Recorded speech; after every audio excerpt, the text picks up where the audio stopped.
Hi friends, রাজ্য সরকারি কর্মীদের যে ডিএ মামলা, বকেয়া ডিএ মামলা, তার এই মুহূর্তে সবথেকে লেটেস্ট আপডেট। আগামীকাল অর্থাৎ মার্চের 5 তারিখ সুপ্রিম কোর্টে জমা পড়ছে রিপোর্ট। কি রিপোর্ট জমা পড়বে বিস্তারিত এই ভিডিওতে আমরা জানবো। আপনারা জানেন যে সুপ্রিম কোর্ট যে ডেডলাইন বেঁধে দিয়েছিলেন, তা মার্চের 6 তারিখ হচ্ছে ফার্স্ট ডেট। তো তার আগে অর্থাৎ আগামীকাল 5 তারিখ মার্চের সুপ্রিম কোর্টে কিন্তু কিছু রিপোর্ট জমা পড়বে। কি রিপোর্ট?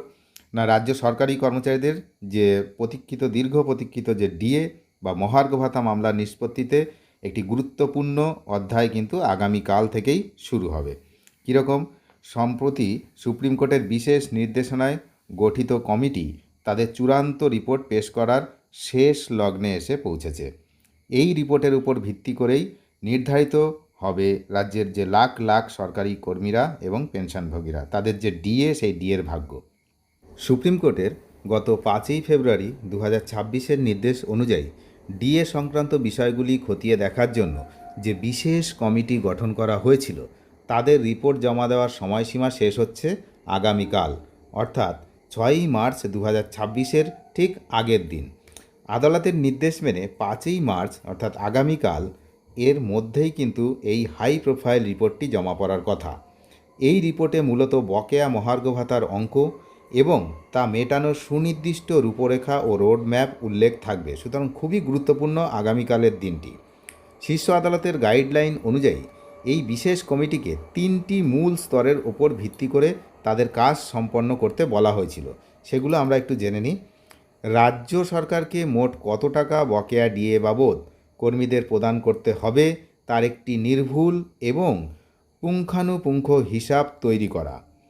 তারপরে এক লপ্তে অর্থাৎ একসঙ্গে কত টাকা দেওয়া সম্ভব, না হলে কতগুলি কিস্তিতে বকেয়া টাকা মেটানো হবে এবং প্রতিটি কিস্তির তারিখ কী হবে তার একটি বাধ্যতামূলক শিডিউল বা ক্যালেন্ডার প্রস্তুত করতে বলা হয়েছিল। সেটাও রয়েছে। তার কি রিপোর্ট কালকে আমরা জানব। আর কি, রাজ্য সরকার নির্ধারিত সময়ে কিস্তির টাকা রিলিজ করেছে কিনা তা নিশ্চিত করতে একটি মনিটরিং বা যাচাইকরণ ব্যবস্থা চালু রাখা। তাহলে বুঝতেই পারছেন সুপ্রিম কোর্টের যে কড়া মনোভাব ছিল, সেইগুলোর কিন্তু রিপোর্ট কালকে দিতে হবে।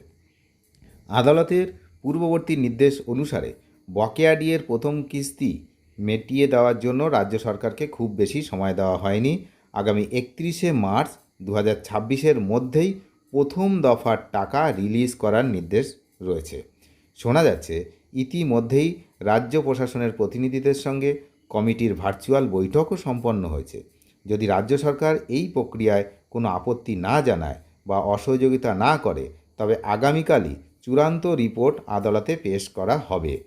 রিপোর্টটি জমা পড়ার পর তা সাধারণ মানুষের জন্য খুলে দেওয়া হবে কিনা, যে সবাই আমরা দেখতে পারবো কি পারবো না সেটা নিয়ে কিন্তু এই মুহূর্তে কোনো সিদ্ধান্ত নেই, জানা নেই আমাদের। যে রিপোর্টটায় কি লেখা থাকবে সেটা আমরা জানতে পারবো কি না, তবে আমরা তো 100% চেষ্টা করব যে ওই রিপোর্টে কি লেখা আছে সেটা জানার জন্য।